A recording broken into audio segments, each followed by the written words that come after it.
Mesdames, Messieurs, bon après-midi et merci de nous retrouver ici à la clinique de l'aéroport pour une autre édition de votre magazine Check-up consacré à la santé sur Canal 2 International. Aujourd'hui, une autre problématique à l'ordre du jour, les troubles du sommeil. Et pour en parler, nous avons rencontré le docteur Jephté Mbangue Lobé. C'est l'unique médecin du sommeil que nous avons rencontré ici au Cameroun. Il répondra certainement à nos préoccupations. L'entretien, ce sera tout à l'heure.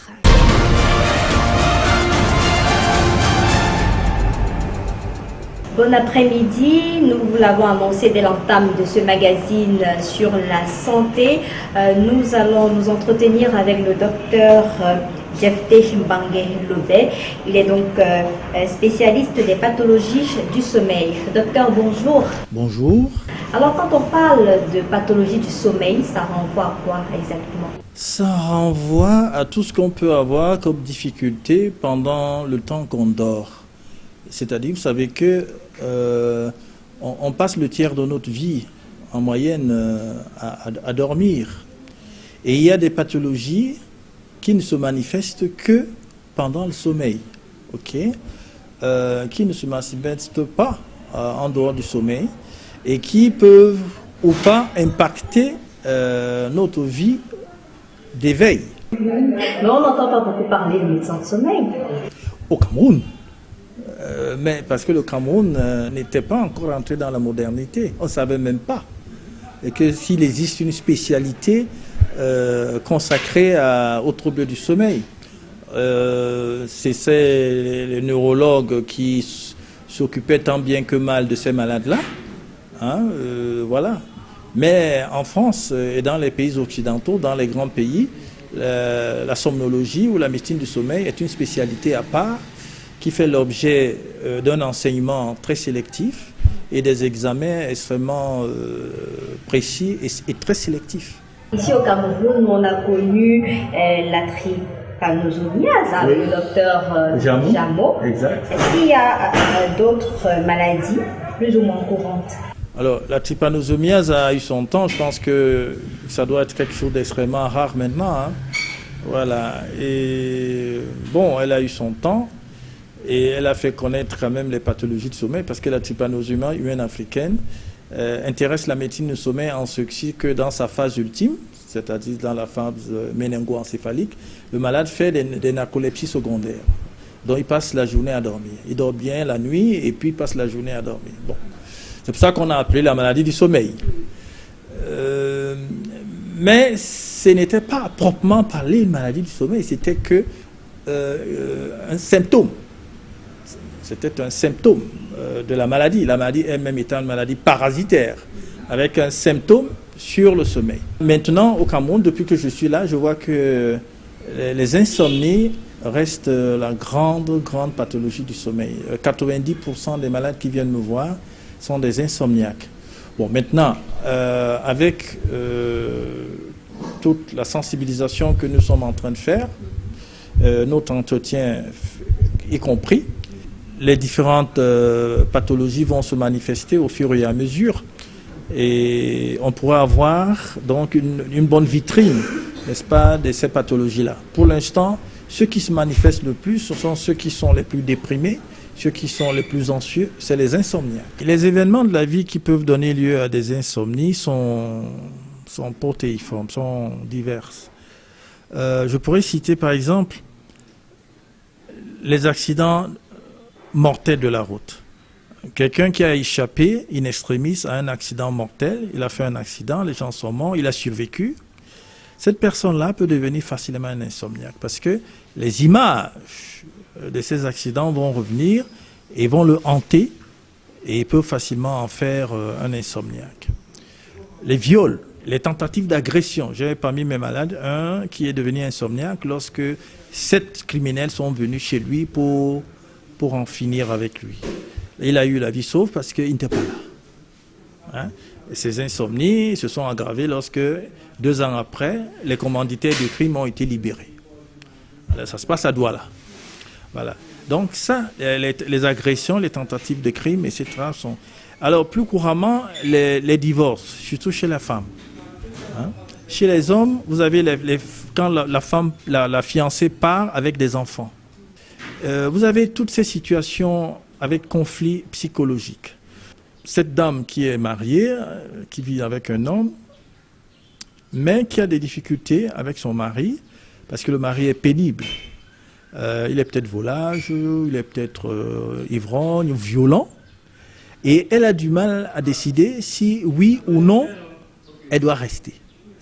Ce conflit psychologique, c'est-à-dire on ne sait pas si on sort ou si on reste, c'est très très très insomniant, ces situations-là. Mais j'ai vu aussi quelque chose qu'on ne peut pas trouver facilement dans les livres, mais que l'on trouve chez nous en Afrique, au Cameroun en particulier, c'est les craintes superstitieuses. Vous savez, nous sommes Africains, nous croyons à l'existence des créatures spirituelles, des créatures invisibles, qui nous côtoient, qui sont autour de nous, ok, et qui sont manipulées par les sorciers ou par etc. Alors, lorsqu'il y a une crainte superstitieuse, on crée un phénomène surnaturel. Cette crainte-là est très insomniaque. C'est le cas de cette femme qui vit avec un homme maritalement et elle découvre que cet homme est rosicrucien. Elle trouve de la littérature. Elle se sépare, mais elle garde par-devers elle une crainte. Elle pense que cet homme peut l'ensorceler puisqu'ils ont eu des rapports, etc. Et cette crainte-là a causé chez elle une insomnie. Sans compter donc les difficultés professionnelles, sans compter les revers en affaires, sans compter les pertes d'emploi, sans compter les difficultés, n'est-ce pas, économiques. J'ai un enfant qui m'a marqué, un monsieur qui est venu me voir. Son insomnie a commencé quand il avait 15 ans. Pourquoi? Il vivait au village. Son père était très pauvre. Il vivait dans une maison en natte. Et tous les débuts de saison de pluie, il fallait changer toutes les nattes, n'est-ce pas? Et à côté, il y avait d'autres qui vivaient dans des maisons en dur, relativement plus confortables. Alors, il passait ses nuits à réfléchir sur la pauvreté de ses parents. Il passait ses nuits à réfléchir sur la pauvreté de ses parents. Et du coup, commence l'insomnie. Laquelle insomnie va le suivre jusqu'à l'âge adulte. Alors, il y a plusieurs, 6 ou 7 grandes familles. La première grande famille, c'est les insomnies. Okay. La deuxième grande famille, c'est les hypersomnies. C'est ceux qui dorment trop, qui dorment plus de 11 heures de temps par jour. On peut aussi mettre dans cette famille ceux qui dorment, qui somnolent le jour. C'est-à-dire qu'ils dorment à contre-temps, qui somnolent le jour, n'est-ce pas? C'est là qu'on trouve les narcolepsies, avec cataplexie, sans cataplexie, les hypersomnies idiopathiques, les maladies de Klein-Levin, et les narcolepsies secondaires. Ça, c'est une deuxième grande famille, les hypersomnies. Et puis, on trouve maintenant les ronflements et les apnées de sommeil. Les ronflements et les apnées de sommeil. C'est là que vous avez donc les apnées obstructives, les apnées centrales, les apnées mixtes, les apnées combinées, les apnées complexes, les apnées induits, alternants, etc. Ça, c'est une autre grande famille. Vous avez maintenant les troubles moteurs. C'est les gens qui font des mouvements anormaux pendant le sommeil. C'est là que vous avez les rythmies du sommeil, par exemple, chez le jeune enfant. Voilà. Et puis, vous avez une autre grande famille, c'est la famille des parasomnies, c'est-à-dire des troubles du comportement pendant le sommeil. C'est là que vous trouvez le somnambulisme. Et dans le somnambulisme même, il y a ce que nous appelons le sleep driving, le somnambule qui descend les escaliers, qui prend sa voiture, qui roule dans la route, qui fait des accidents, ou qui va commettre un crime, des choses comme ça, somnambulisme.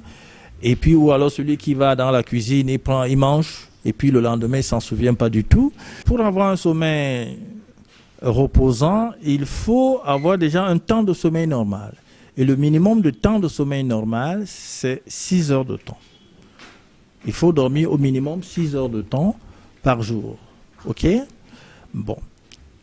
Deuxième chose, il faut que ce sommeil soit profond. Donc nous avons 2 stades de sommeil qui rendent le sommeil reposant et réparateur. C'est le sommeil lent profond et le sommeil paradoxal. Si vous ne dormez pas assez dans ces 2 phases de sommeil, votre sommeil ne sera pas profond et ne sera pas reposant. Et le matin, vous aurez l'impression que vous avez dormi, mais vous n'avez pas dormi profondément. OK? Voilà. Donc il y a la quantité et puis il y a la qualité. Mais comme on est au Cameroun, il y a des personnes généralement qui travaillent véritablement beaucoup, qui ne dorment pas assez.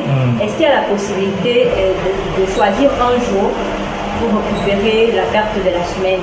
Ils essayent de récupérer, mais le sommeil de jour ne compense que très partiellement le sommeil de nuit. Parce que le sommeil de jour, d'abord, il ne va pas avoir la même durée. Il se fait avec beaucoup d'éclairage. Il est difficile d'avoir l'obscurité qu'il faut. Il se fait dans le bruit du jour, n'est-ce pas? Et puis dans l'activité humaine, etc. Voilà, donc il peut difficilement compenser le sommeil de nuit. Donc celui qui ne dort pas suffisamment la nuit a toujours une dette de sommeil. Il vit avec ce que nous appelons une dette de sommeil ou une privation de sommeil. C'est ça qui va l'amener à avoir une somnolence diurne excessive, à avoir une fatigue diurne, n'est-ce pas, et à développer des maladies comme des troubles cognitifs, hein, c'est-à-dire il va avoir baisse de l'attention, baisse de la vigilance, baisse des capacités de concentration, baisse des capacités, des symptômes, des capacités d'acquisition de connaissances, c'est-à-dire d'apprentissage, et puis baisse de la mémoire. Ça, ce sont des... Et il peut développer à la longue des troubles de l'humeur, l'anxiété et la dépression.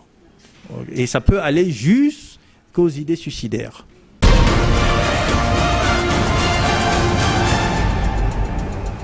On a également un phénomène, l'attitude de piquer du nez à certaines sœurs. Ça devient de plus en plus récurrent. Nous appelons ça en médecine sommeil la somnolence diurne excessive. C'est la personne qui pique du nez. Pique du nez. Ça, au matin, à midi, l'après-midi, en fin d'après-midi, il passe le temps à piquer du nez. Parfois, il est au travail, il pique du nez. Il est dans une salle en réunion, il pique du nez. Il est dans un taxi, il dort. Parfois, le taxi l'emmène plus loin que de raison, etc., etc. Nous appelons ça la somnolence diurne excessive. Maintenant, elle peut être une maladie en soi.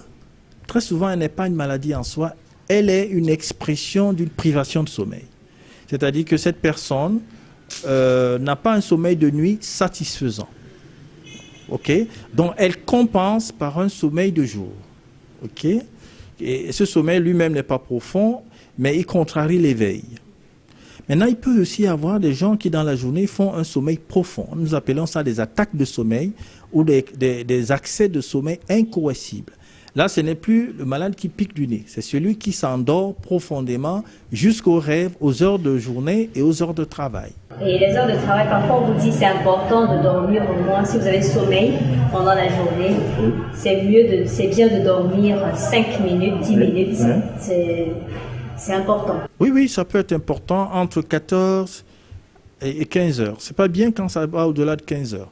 Parce que quand ça va au-delà de 15 heures, ça diminue la pression de sommeil à l'heure de coucher. Parce que pour avoir une bonne pression de sommeil à 23 heures, il faut avoir 16 heures d'éveil. Donc, il faut éviter les sommeils qui viennent après 15 heures. Alors, vous avez parlé de durée de sommeil normale, 6 heures. 6 heures minimum et 11 heures maximum. Adultes, adolescents, enfants, c'est pareil? Adultes. Alors, pour les enfants, le temps de sommeil varie selon l'âge. Entre 0 et 2 ans, l'enfant dort 16 à 17 heures par jour. Entre 2 et 6 ans, il dort entre 13 et 16 heures par jour. Entre 6 ans et 12 ans, il dort entre 10 et 13 heures par jour. Et entre 12 et 18 ans, il dort entre 8, n'est-ce pas, et 10 heures par jour. Et à 18 ans, au-delà de 18 ans, il est rendu à 8 heures de sommeil. Vous avez des enfants aujourd'hui qui ne dorment pratiquement plus. C'est-à-dire que vous avez un enfant de moins de 2 ans, d'à peine 1 an et demi, qui pratiquement est plus éveillé que tout le monde dans la maison. C'est pas normal. Un enfant de 2 ans doit avoir entre 2 et 6 ans, et il doit avoir entre 13 et 16 heures de sommeil. Voilà. S'il ne dort pas beaucoup, c'est pas bien. Alors pourquoi ils ne dorment pas? Ils ne dorment pas parce que physiologiquement, un enfant à ces âges-là a un retard de phase. C'est-à-dire qu'il a tendance à dormir tard pour se lever tard. Ouais. Et ils aggravent ce retard de phase par tout ce qu'ils ont comme environnement électronique. Hein, les gadgets électroniques. Et non seulement parce qu'ils sont occupés aux heures de sommeil, mais aussi parce que la lumière que ces gadgets renvoient a des propriétés physiques particulières. Elles ont de longueur d'onde. Tout le monde met le téléphone pratiquement sous l'oreiller. Voilà. Ou alors les téléviseurs dans les chambres. Voilà. Est-ce que ça a un impact? Ça a un impact extrêmement négatif. Extrêmement négatif. Dans l'hygiène de sommeil, on rappelle aux malades qu'il faut éviter d'avoir un téléviseur dans la chambre. La chambre n'est faite que pour dormir et pour avoir des rapports sexuels. Il n'y a pas autre chose dans la chambre. Il n'y a pas de télévision. Il faut tout arrêter pour respecter le sommeil. Donc je disais que ces enfants, avec tout cet électronique-là, ils dorment encore plus tard. Déjà ils sont naturellement, du fait des remaniements qui se font dans leur cerveau, ils ont tendance à avoir un retard de phase. Maintenant, quand ils utilisent ces gadgets, ils dorment encore plus tard. Voilà. Maintenant, ils ont tendance à se lever aussi plus tard. Okay? Or, la société des hommes veut que vous pouvez décider quand vous dormez, mais vous ne décidez pas quand vous vous levez. Hein, parce qu'elle est cadencée pour amener tout le monde à être debout à 6 heures. Donc ils gardent donc une privation de sommeil. Ils dorment tard, mais ils se lèvent tôt.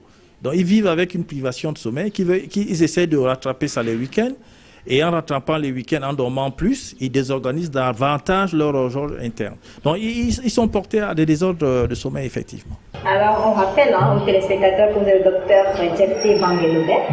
Vous êtes médecin spécialiste des pathologies du sommeil, titulaire du diplôme interuniversitaire de sommeil et de pathologie de Paris, section 2018.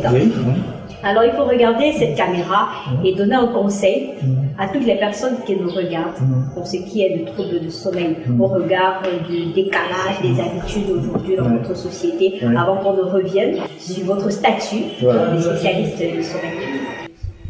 Alors, le conseil que je donne à nos chers téléspectateurs, c'est de dire il faut aimer et respecter son sommeil. Ok, je pense que ça résume tout. Il ne faut pas considérer le sommeil comme un luxe. Il ne faut pas brader son sommeil contre la carrière, contre les études, contre l'acquisition des biens. Il faut le respecter. Nous avons un maximum de 18 heures d'éveil par jour et un minimum de 6 heures de sommeil. Il ne faut pas faire dans les 6 heures de sommeil ce qu'on aurait dû faire dans les 18 heures d'éveil. Donc, tout est dans l'organisation. Il faut organiser sa vie de manière à faire tout ce qu'on a à faire dans les 18 heures d'éveil et de sacraliser les 6 heures de sommeil. Alors, combien de temps, pour revenir à vous en tant que spécialiste, combien de temps faut-il à un médecin généraliste pour se former en pathologie du sommeil? Alors, dans la tradition française, c'est 1 an. Dans la tradition belge, c'est 2 ans. Voilà, donc c'est un peu ça. Et la plupart des gens qui vont faire ces formations sont déjà spécialistes. Ils sont neurologues, ils sont pneumologues, endocrinologues, psychiatres. Nous étions 300 dans notre promotion et nous étions une poignée de généralistes. En général, c'est les gens qui sont déjà spécialisés qui viennent faire. Ça dure 1 an, mais le taux d'échec est de 70%. C'est-à-dire les spécialistes français eux-mêmes échouent à 70%. Alors, où se trouvent les bonnes écoles? Les bonnes écoles, je crois que la France, elle est bien outillée pour donner une bonne formation. J'ai aussi fait un tour en Belgique pour voir. Bon, je pense qu'eux aussi se battent bien. Mais je crois qu'il faut que nous, Africains noirs, nous commencions à former nos somnologues. Pour sortir finalement de cet entretien, depuis que vous êtes installé au Cameroun, notamment ici à la clinique de l'aéroport, est-ce que vous avez l'impression que le Camerounais comprend le fait que vous soyez là pour une pathologie telle que le sommeil? Oui, je pense que de plus en plus. Il y a tellement de gens qui gémissent du fait de leur sommeil troublé, malade, et qui n'ont pas eu de réponse appropriée, qui ont fini par se résigner, qui vivent dans la détresse. J'ai reçu des malades qui me disent, je ne dors pas, hier encore, je ne dors pas depuis 15 ans. Je ne dors pas depuis 30 ans. Il y en a une qui a passé son temps à pleurer à mon bureau, qui me disait, je pleure tous les soirs, parce que quand je vois la nuit venir, je sais que je vais encore souffrir. Elle a fait la ronde des médecins, elle n'a pas eu de soulagement et chaque nuit est pour elle détresse, dépression, tourment, enfer. Vous voyez? Donc il y a beaucoup de malades qui gémissent, qui ne savent pas où donner de la tête. Et de plus en plus, comme on en parle, et c'est pour ça que je vous remercie infiniment de donner l'opportunité d'en parler encore. Et j'en parlais encore et encore et encore. Pour que ces malades-là écoutent, comprennent, et sachent qu'il y a désormais un médecin qui est spécialisé dans les pathologies du sommeil. Parce que les pathologies du sommeil, ce n'est pas de la médecine générale. Ce n'est pas donné à tout le monde. Il faut apprendre ces maladies, n'est-ce pas, dans leur détail, dans leur intimité, pour bien comprendre ce dont souffrent les malades du sommeil. Voilà, donc je pense que la mayonnaise a commencé à prendre. Alors merci à vous, docteur, d'avoir accepté de votre temps pour répondre aux questions du magazine Check-up sur Canada International. Le docteur Jefté Mbangué Lobé, il est venu au Cameroun spécialement pour s'occuper de vous, toutes les personnes qui souffrent de pathologies liées au sommeil. La suite, dans le ministre.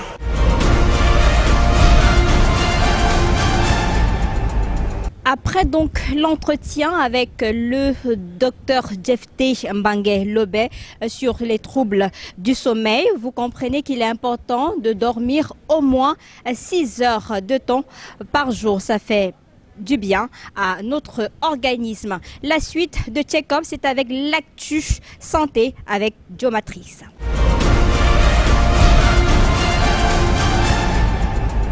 Bon après-midi à tous et bienvenue dans la page actualité de votre magazine de santé Check-up. Une fois de plus, parlons du docteur Manaouda Malachi. Le ministre de la Santé a ordonné le retrait du marché du médicament Pneumorel. Il indique que le médicament en question a des effets néfastes qui sont des troubles cardiaques. Médicament signalé au niveau de la plateforme de surveillance internationale de la santé publique. Lutte contre le paludisme, les autorités sanitaires, avec à leur tête leur ministre, étaient sur le terrain pour sensibiliser les communautés, plus précisément au quartier Tinga Briqueterie à Yaoundé. Pour ceux qui ne le savent pas, le paludisme reste un problème de santé publique au Cameroun. Les chiffres, 24,3% de consultations chez les enfants de moins de 5 ans, 45% des hospitalisations et 12,8% de décès. Autre maladie qui tue, le choléra. À ce jour, 4 personnes décédées, une trentaine de cas confirmés à Garoua, dans le nord du Cameroun. Une épidémie qui donne des insomnies au personnel de santé, leur aidant au respect scrupuleux des règles d'hygiène. On termine par cette bonne nouvelle. Les tests du VIH-Sida seront gratuits dès le 1er janvier 2020. Cette gratuité concerne aussi les consultations médicales et les consultations prénatales pour toute personne vivant avec le VIH-Sida. C'est tout pour l'actu. À la semaine prochaine.